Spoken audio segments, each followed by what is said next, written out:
Fala, minha gente, tudo certo? Vamos nessa então falar sobre Inter 1, 2, 3, Maracanã 0. E sim, eu tô muito feliz por um simples motivo.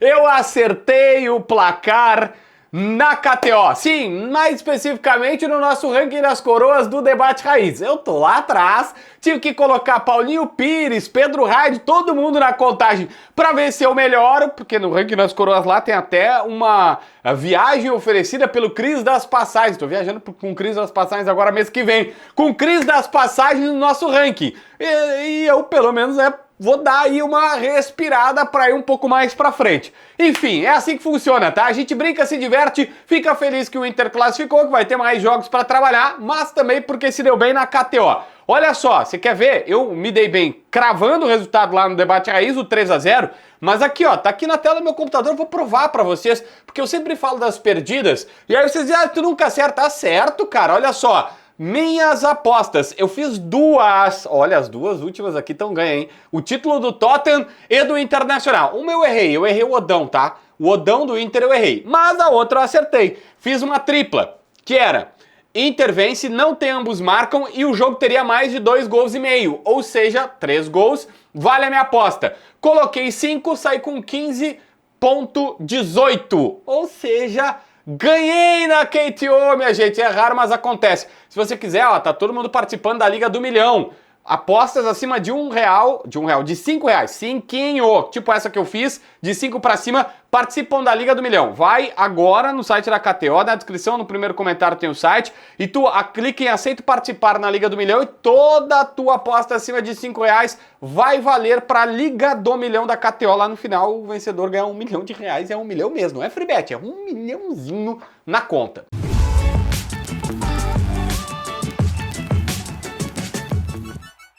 Gente, olha só, tem jogos que tu só precisa passar por eles. Tem que classificar, tem que chegar ali e dizer assim, olha só, deu, classifiquei, passei, joguei bem, joguei mal e tal. O negócio era classificar e o Inter classificou. A gente pode avaliar com algum desconto o desempenho de algumas questões. Por exemplo, do primeiro tempo, que é o Inter completamente desligado. É o Inter que o Fernando criticou lá no Uruguai e que o Vitão referendou aqui no estádio Beira-Rio, que só joga quando tem a água batendo na bunda.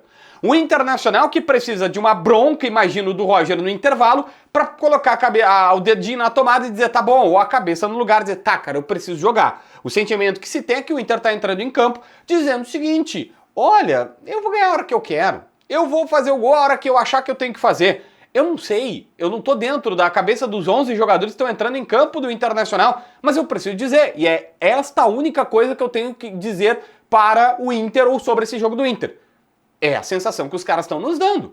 Que eles estão tão badalados, que eles foram tão elogiados, que esse elogio deixou os caras flutuando e pensando o seguinte, eu vou vencer a hora que eu quiser. É o sentimento que se tem. E agora o Inter começou a tomar nos dedos, porque obviamente, a partir do momento que tu relaxa, que tu... Antes era assim, ah não, tá, pô, não conseguiu vencer o Palmeiras. Ou pá, assim, né, o Botafogo tá uma goleada. Só que tá sendo pro Maracanã, tá sendo pro Nacional. Sabe, times que nós não diríamos anteriormente que o Inter ia passar dificuldade, está passando dificuldade. E é só isso que eu tenho para te dizer. A sensação que estão nos passando é essa, que precisa tomar dura no intervalo, não sei se aconteceu, imagino que sim, para dizer, tá, não andamos a passos de formiga e sem vontade, já diria o Lulu Santos, que eu sei que é repetitivo, mas é a única coisa que me vem na cabeça, eu tenho que falar para todo mundo. Os caras do Debate Raiz não aguentam mais essa expressão. Mas, obviamente, a gente precisa colocar aqui, é o que está aparecendo. Se pega o primeiro tempo do Inter, tem o pênalti do Alan Patrick, que é um pênalti de um cara que, velho, assim ó, pênalti de cavadinha, meu, tu é obrigado a acertar. Se tu perde, é fiasco. Se tu perde, é fiasquento. Um cara que foi chamado há pouco pra pré-lista da Seleção Brasileira de Carlo Ancelotti, poxa, pra que dar um mole desse jeito, meu velho? Ele perde o segundo pênalti, mete no travessão, faz parte, ali faz parte. É um pênalti batido corretamente ou adequadamente. Uma pancada, tu tenta o ângulo do goleiro, seria indefensável, mas errou por milímetros, por centímetro, beleza. Quando o cara dá a cavadinha, é displicente sim, pra mim, porque ainda é a cavadinha no meio, não é nem aquela cavadinha por outro lado, porque, assim, tem cavadinha no meio que o goleiro já caiu e dá tempo dele levantar e segurar a bola. Porque tu pode jogar a cavadinha sabendo o seguinte, ó, fiz a leitura, o goleiro já fez o sinal que vai cair pra lá, eu espero o goleiro cair, toca pro outro lado, e aí tá, tu quer florear pra cavadinha? Tem uma balaca, vamos colocar assim, mas ainda assim tá bem mais seguro. Agora, cavadinha no meio é difícil. Ninguém discute a qualidade do Alan Patrick, tanto que ele mete um gol de falta, um belo gol de falta, mas eu preciso te colocar que essa situação tá acontecendo com ele. Aliás, o Internacional perdeu pênalti à profusão, perdeu pênalti com o Alan Patrick, perdeu pênalti com o Wesley. Eu preciso fazer um parêntese aqui nesta situação. 3 pênaltis, né? O Inter teve 3 pênaltis a seu favor. O primeiro, eu não vou avaliar se é certo ou errado, tá? Eu só vou te dizer o seguinte, o primeiro e o terceiro, se fossem contra o Inter, dava bronca. Dava bronca forte de torcedor, de dirigente e tudo mais. E normalmente a gente só fala sobre a arbitragem quando não é contra nós, né? A gente só lembra quando, não, mas esse árbitro errou. E usualmente aqui no Rio Grande do Sul se diz, não, contra Corinthians e Flamengo não acontece. Meu, se tu sobe lá em Corinthians e Flamengo, eles têm um monte de reclamação, porque é assim. Em geral, a gente só lembra quando é prejudicado. Porque não se lembra quando tem decisões, vamos dizer assim, entre aspas, duvidosas a favor do time que tu tá observando a situação. Fecha parênteses, é só um pequeno desabafo aqui. Eu quero colocar ainda sobre o primeiro tempo, antes de mudar para a segunda etapa, uma situação, para mim tem um lance que é emblemático, tá? Ainda na primeira etapa, o Ricardo Matias é lançado pelo Antony, pega uma bola e fica sozinho contra 5 jogadores do Maracanã e o time do Inter demora uma eternidade para chegar. Antes disso, ainda tem um lance que o Ricardo Matias bate e chapa a bola e aí quando vem um jogador do Inter, era o Wesley, tá? No rebote, velho, que no final ainda tem o Bernabé batendo cruzado naquela bola, mas o Wesley no rebote daquela mesma jogada, ai velho, chega um pouquinho mais, sabe... Chega chegando, entendeu? Que todo mundo tá querendo. Tipo, chega, né, rasgando ali, tu não fez nenhum gol ainda até aquele momento na temporada.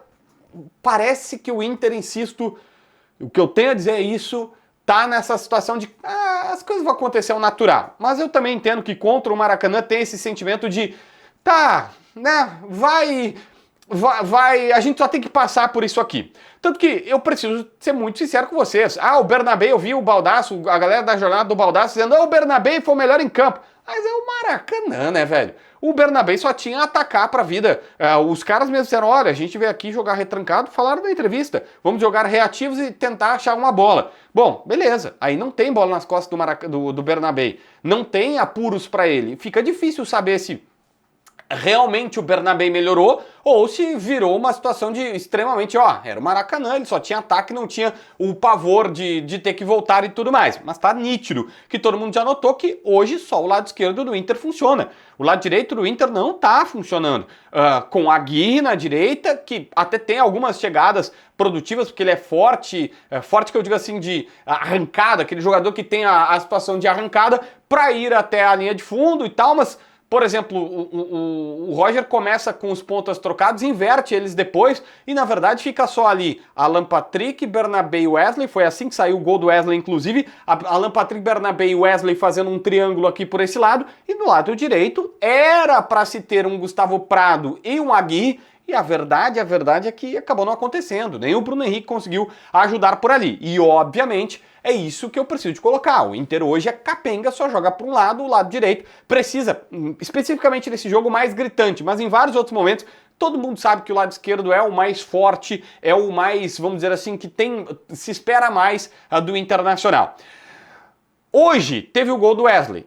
E eu vou dizer o seguinte, talvez o Réveillon pro Wesley tenha sido no dia 22 de maio de 2025. O ano de 2024 ainda não tinha começado para ele. Porque o Wesley, além de não ser mais aquele jogador que a gente viu o ano passado, ele simplesmente não tinha marcado gol. Ele não tinha marcado gol. Não é gols, ele não tinha marcado gol ainda pelo Internacional. É um pênalti, faz um golaço, chegando na cara do goleiro, dando uma cavadinha e metendo para fazer um dos gols do Internacional. Aqui vai um ponto. Não é que o Wesley precisa recuperar o bom momento, recuperar o bom futebol. Ele precisa ter um bom momento e ter um bom futebol, especificamente falando em 2025. Por isso que eu disse, talvez tenha estourado a champanhe hoje, o Réveillon chegou, começou, agora começa o ano. É o que eu imagino pro Wesley a partir de agora. Um pontinho também pro Romero, tá? Que entrou, marcou um gol de média distância, o que é sempre bom. Um jogador que chuta bem de longa distância no futebol brasileiro faz... E não foi de longa, né? Porque foi alguns passos da grande área. Mas jogador que chuta bem de longe no futebol brasileiro é um negócio em escassez. E aí tu tem um Romero que entra, marca esse gol e quase faz o outro goleiro deles, né? tá num momento maravilhoso. Acho que vai conseguir um contrato melhor até com outro time, sei lá, sair de lá.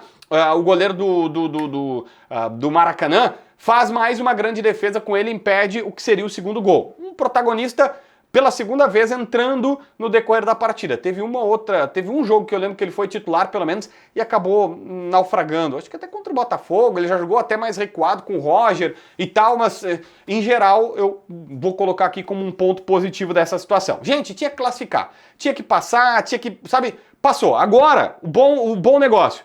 Copa do Brasil, vai ser sorteio, ninguém sabe qual vai ser o adversário, só para depois do Mundial. Classifica da Libertadores ou na Libertadores na próxima quarta-feira contra o Bahia. Bom, tá classificado no meio de semana, pensa só no brasileiro. E o foco vai ter que ser esse, na minha visão. Classificado na Copa do Brasil já está, classifica na Libertadores e aí tenta recuperar algum fôlego no Campeonato Brasileiro para minimamente dizer assim, olha só, tô numa posição aceitável no Brasileirão, vou focar nas Copas e aí tenta ganhar uma Copa. Ah, não deu? Bom, volta pro Brasileiro e tenta a arrancada para chegar numa vaga Libertadores via Brasileiro para minimamente salvar o ano. Porque título Brasileirão acho que já não dá mais, tá? Inscreve no canal, assina a notificação, deixa teu like, comenta aqui embaixo para ver mais vídeos.